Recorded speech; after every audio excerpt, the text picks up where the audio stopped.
whatever the learning experience I got from mile 70 to mile 101, 'cause that's what I ended up getting, changed my life forever. I thought I had gone through all these different crucibles in my life, and I thought I was at the pinnacle of mental toughness, as they call it, mental toughness, whatever. You know, mental toughness is a lifestyle. Yeah. It's not a class. So I was here, and I thought, man, I'm way up here mental toughness wise. My mindset's great. Mile 70, I sat down in this chair, and my nutrition was so bad. My plan was so messed up. I sat down, and I literally had to go to the bathroom so bad. I hadn't gone to the bathroom in 12 hours.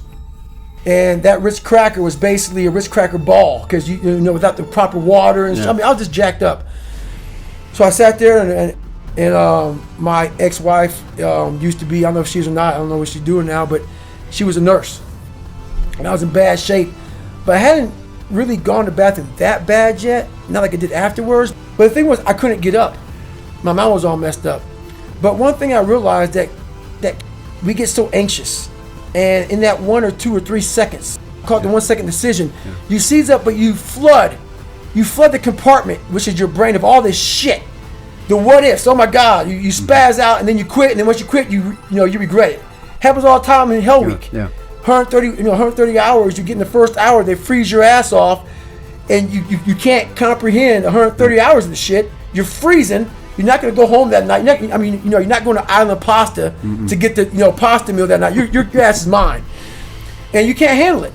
So I started just learning these processes of calming my brain down. I'm in the worst shape of my entire life. I've gone 70 miles. I've never gone past 20 miles. I'm horrible.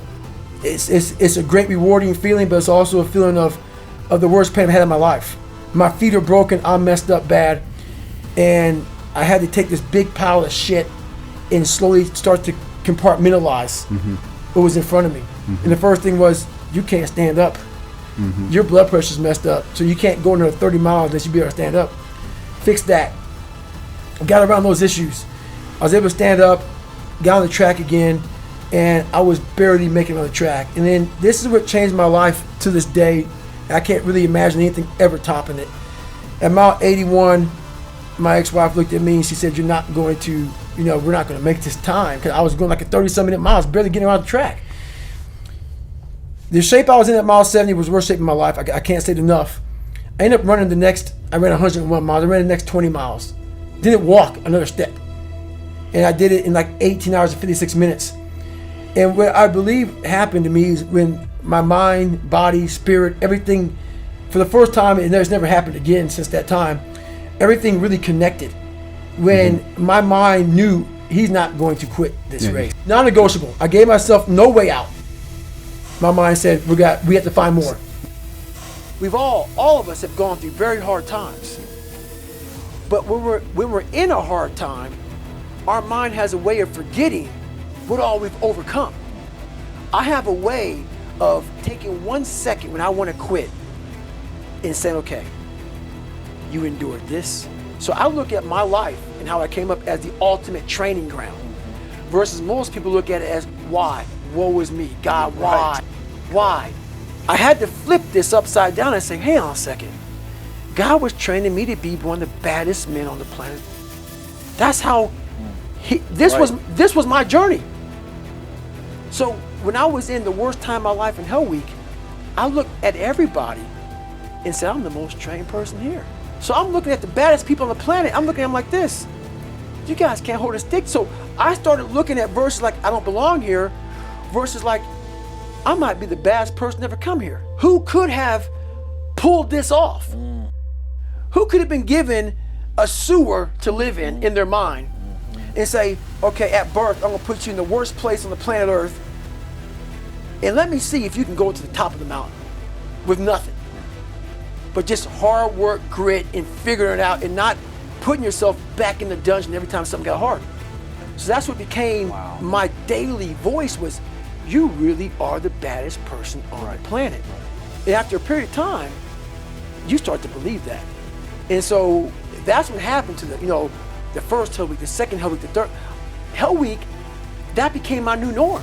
Yeah. So what most people fear, I can never go through one. I don't want to go through two. Even SEALs will tell you that. That Navy, so I did 18 months in Navy SEAL training. only supposed to be 6 months long. It became my new norm. And that's what people don't do enough of. You're always looking for a new norm. And that's how my mind started saying, getting beat, suffering, broken legs, this is my new norm. And my mind started changing with the reality of who I want to be. Everywhere we look, we have negativity and impending doom being thrust upon us and put into our lives. Okay? The news fucking sucks. People fucking suck. Everybody is complaining. Everybody's trying to divide everybody and, argue over this or that or this. Dude, it's a stressful time. It's not a normal time. This is not normal. And you should remember that. You need to remember that what's going on in our world right now is not just difficult for you, it's difficult for everybody. Now, certain people might be doing better right now. They might be making money. Their job might be more secure, or maybe things are going, better for their fitness or whatever. Here's the point. This shit is stressful and it's wearing us the fuck out mentally. There's a lot of people out there who are struggling in spite of the fact that they're doing everything they know they should do. And that's who I want to talk to today. Okay? Look, guys, this shit, pursuing success, becoming someone who is abnormal, becoming someone who sets the fucking standard for others, becoming someone who shows the rest of the world what is possible is a very difficult path. You are going to have people shit on you. You are going to have unexpected circumstances arise. You are going to have the government fucking shut the country down. You are going to have all these things that you never fucking counted on come and smack you in the face over and over and over again. This is just part of being on that path. But here's what I want to point out to you all. Every single one of you who is struggling right now, you need to understand this. What you're going through right now is necessary. What do you mean it's necessary? It's necessary because what's happening right now is you are forging the fucking skills. You are forging the determination. You are forging the grit. You are forging the fortitude. You are forging all the fucking things that nobody else is gaining because they're sitting on their hands and you're willing to push through. This fire you're feeling, this pressure you're feeling, this frustration you're feeling, this is what is going to make you into the weapon that you are going to become that will then build the life that you are out to build. I need you to understand this. I call it the gauntlet, okay? You cannot develop the skills you need to win consistently without going through the motherfucking gauntlet, all right? And a lot of times when we're going through this gauntlet, we self-pity, right? We talk about how unfair it is. We talk about how fucking hard it is. We talk about how nobody gets it. And guess what? All those things are fucking true. It's not fucking fair. Most people don't get it. Most people have no idea how fucking hard it is for you. And guess what? They're never gonna. So why are you screaming about it? Take this opportunity to recognize that the chaos in your life is actually forging you and improving you because you're choosing to press on when everybody else is falling off. This is how you look at hardships. This is how you look at frustration. You look at it as a tool that's teaching you lessons that are going to become valuable to you, maybe tomorrow, but for sure in the near future. And other motherfuckers are not going to have them because they're not willing to push on.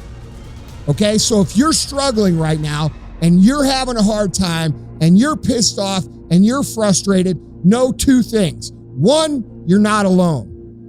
Two, this is necessary for you to get where you want to go. And if you quit, if you falter, if you stop, all of the pain will be for nothing.